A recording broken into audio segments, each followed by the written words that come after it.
Good morning class. तो बच्चों, हमने अभी तक भाषा शिक्षण के सामान्य सिद्धांत पढ़ा। उसके 5 पॉइंट पढ़े। स्वाभाविकता का सिद्धांत, क्रियाशीलता का सिद्धांत, रुचि का सिद्धांत, चयन का सिद्धांत, अभ्यास का सिद्धांत। ये 5 पॉइंट तक हमने समझ लिया है। आशा करती हूँ कि आपको भी यहाँ तक समझ आ गया होगा। इसके नेक्स्ट जो 6 पॉइंट है आपका, वह है व्यक्तिक भिन्नता का सिद्धांत। यह सत्य है कि सभी व्यक्तियों में बौद्धिक, तार्किक, मानसिक क्षमता समान नहीं होती है, तो यह भिन्न भिन्न होती है। यानी कहने का तात्पर्य यह है कि प्रत्येक व्यक्ति का व्यक्तित्व दूसरे व्यक्तियों के व्यक्तित्व से भिन्न होता है। तो क्लास में अलग अलग तरह के बच्चे बैठते हैं तो उनका अलग अलग व्यक्तित्व अलग भिन्न होता है। यह बात विद्यार्थियों पर भी लागू होती है। यानी एक कक्षा में किसी एक विद्यार्थियों की लिखावट अच्छी होती है या किसी की भद्दी होती है, तो जबकि दूसरे विद्यार्थी की सुंदर भी होती है, सुडोल ढंग से भी लिख सकता है। यानी कोई विद्यार्थी मंदबुद्धि होता है, स्लो लर्नर होता है, तो दूसरा गिफ्टेड चाइल्ड होता है, यानी मेधावी छात्र होता है। किसी विद्यार्थी का उच्चारण दोषपूर्ण होता है तो कोई विद्यार्थी अंतर्मुखी होता है। यानी इनमें डिफरेंस पाया जाता है, ये सामान्य नहीं होते हैं, व्यक्तिक भिन्नता पाई जाती है। ऐसी परिस्थिति में भाषा शिक्षा के उद्देश्यों को प्राप्त करने के लिए व्यक्तिक भिन्नताओं का सिद्धांत ध्यान में रखा जाना चाहिए। इस सिद्धांत के अनुसार शिक्षक को शिक्षण प्रक्रिया में ऐसे उदाहरण देकर, दृष्टांत देकर, तुलना देकर, शब्दों आदि का प्रयोग किया जाना चाहिए जिन्हें सभी विद्यार्थी सहजता के साथ समझ सके। उसकी शिक्षण विधियों में लचीलापन भी होना चाहिए ताकि शिक्षण विधियों में मंद बुद्धि विद्यार्थियों की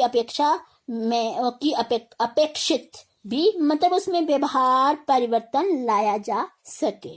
अब जो 7वां पॉइंट है, वार्तालाप का सिद्धांत। ये बोलचाल का सिद्धांत भी इसे कह सकते हैं। वार्तालाप का अर्थ है बोलचाल या बातचीत। भाषा शिक्षण में वार्तालाप का सिद्धांत अत्यंत महत्वपूर्ण है। यानी इसमें मनोवैज्ञानिक तथ्य है कि जो ये निम्नलिखित है, वो मनोवैज्ञानिक तथ्य है कि बालक परिवार के परिवेश में रहकर अनुकरण करते हुए बोलचाल या वार्तालाप के माध्यम से भाषा सीखना प्रारंभ करता है। वह बच्चा पहले से ही घर के परिवेश में रहकर बोलना उसने सीख लिया होता है। और दूसरा, उसने भाषा का संबंध जिहा व कान से अधिक होता है, यानी उसने सुनना भी शुरू कर दिया है। अर्थात भाषा का मूल रूप मौखिक ही है। तो विद्यालय में भी बालक को सबसे पहले बोलना और सुनना, इन 2 कौशलों में निपुण बनाया जाना चाहिए। यानी अभिव्यक्त कौशल और श्रवण कौशल सिखाया जाना चाहिए। तीसरा है कि वार्तालाप या बोलचाल द्वारा अपने अर्जित भाषाई ज्ञान, शब्द भंडार आदि का बार बार प्रयोग किया जाना चाहिए, जबकि लिखित रूप में वह उसका कम प्रयोग ही कर पाता है। अब हम कह सकते हैं कि भाषा शिक्षण में भी शिक्षक को वार्तालाप के सिद्धांत का पालन करना चाहिए। इस संबंध में शिक्षक को निम्नलिखित बातें ध्यान में रखनी चाहिए कि भाषा शिक्षण के दौरान केवल शिक्षक को ही नहीं बोलते रहना चाहिए कि जब अध्यापक पढ़ा रहा है तो वो ही ना बोले, वो उसे ही बोलते नहीं रहना चाहिए, बल्कि बच्चों को भी वह मौका दिया जाना चाहिए। शिक्षक को भाषा शिक्षण के दौरान बीच बीच में विद्यार्थियों से पठित अंश से संबंधित प्रश्न पूछते रहना चाहिए। जो अध्यापक पढ़ा रहा है उसके बारे में भी वो बीच बीच में क्वेश्चन उससे बच्चों से पूछते रहना चाहिए। तीसरा है कि जब पाठ्य विषय में आए किसी प्रसंग पर विद्यार्थियों को अपने भाव, विचार आदि प्रस्तुत करने के अवसर भी उसे दिए जाने चाहिए। उसके बाद आता है कि विद्यार्थियों को प्रश्नों के उत्तर देने, संवाद स्थापित करने, तर्क प्रस्तुत करने आदि के अवसर समान रूप से प्रदान किए जाने चाहिए। ये आपका अब 8 पॉइंट है, निश्चित लक्ष्यों का सिद्धांत। भाषा शिक्षण हेतु निर्धारित पाठ्यक्रम में विभिन्न साहित्यिक विधाओं पर आधारित पाठों का चयन किया जाता है। प्रत्येक पाठ का अपना ही एक उद्देश्य होता है, निश्चित उद्देश्य होता है। उदाहरण के लिए कि कविता शिक्षण का प्रमुख उद्देश्य क्या है, कि कविता शिक्षण का प्रमुख उद्देश्य विद्यार्थियों को भाव, कल्पना, अभिव्यक्ति के सौंदर्य को परखने व उसे रसास्वादन में सक्षम बनाना है, न कि शब्द भंडार में वृद्धि करना। दूसरी ओर निबंध शिक्षण में विद्यार्थियों के शब्द भंडार को समृद्ध करने पर भी बल दिया जाना चाहिए। अब है आपका 9 पॉइंट है विभाजन का सिद्धांत। विभाजन का सिद्धांत, इस सिद्धांत के अनुसार भाषा शिक्षण कार्य आरंभ करने से पहले अध्यापक को पाठ्यक्रम को विभाजित किया जाना चाहिए, उसे खंडों में विभाजित किया जाना चाहिए, यानी पाठ्यक्रम को पद्य खंड और गद्य खंड, इन दोनों को अलग अलग विभाजित किया जाना चाहिए। इन भागों में से उसे सरल व कठिन पाठों को पुनः विभाजित कर लेना चाहिए।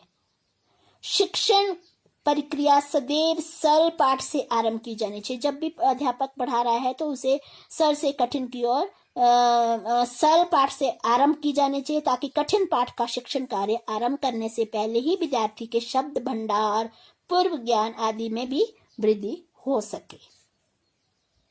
और इस प्रकार से विस्तृत पाठ को पुनः उपखंडों में विभाजित किया जाना चाहिए, ताकि शिक्षण कार्य अलग अलग निर्धारित समय में उसे पूरा किया जा सके। अब है 10 पॉइंट है, 10वां पॉइंट है निश्चित अनुपात व क्रम का सिद्धांत। इस सिद्धांत में स्वाभाविकता के सिद्धांत से यह संबंधित है। जो हमने पहले पॉइंट में पढ़ा वह था स्वाभाविकता का सिद्धांत। इससे यह मिलता जुलता है कि बालक परिवार के परिवेश में अनुकरण द्वारा भाषा सीखने का वह प्रयास कर रहा होता है। वह सबसे पहले एक शब्द को वो सीखता है, यानी उदाहरण के लिए जब लगभग 1 वर्ष का बालक पा कहता है, तब उसका अभिप्राय क्या हो जाता है, एक वाक्य बन जाता है कि मुझे पानी दो, यानी उसका अर्थ ये हुआ। उसके पश्चात ये शब्दों को सीखने का वह प्रयास करता है। उसके बाद निश्चित अनुपात व क्रम के सिद्धांत भी इसी मनोवैज्ञानिकता पर आधारित होता है। उसके बाद आता है अनुकरण का सिद्धांत। लास्ट जो हमारा पॉइंट है, अनुकरण का सिद्धांत। अनुकरण करना बाल स्वभाव का अभिन्न अंग है।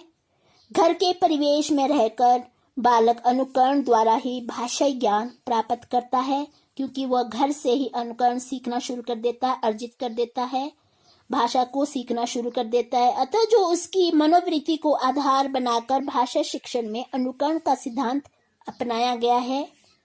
भाषा शिक्षक का यही प्रयास होना चाहिए, जो भाषा अध्यापक है उसका यही प्रयास होना चाहिए कि विद्यार्थियों के उच्चारण दोष को दूर करके एक शुद्ध व आदर्श उच्चारण उसके सामने प्रस्तुत करे, तथा बालक को उस आदर्श उच्चारण का अनुकरण करने के लिए भी प्रेरित करे। इस प्रकार बलाघात, आरोह अवरोह, कविता पाठ आदि के आदर्श वाचन प्रस्तुत करने के उपरांत अनुकरण के द्वारा विद्यार्थी को इन भाषाई तत्वों का ज्ञान दिया जाना चाहिए।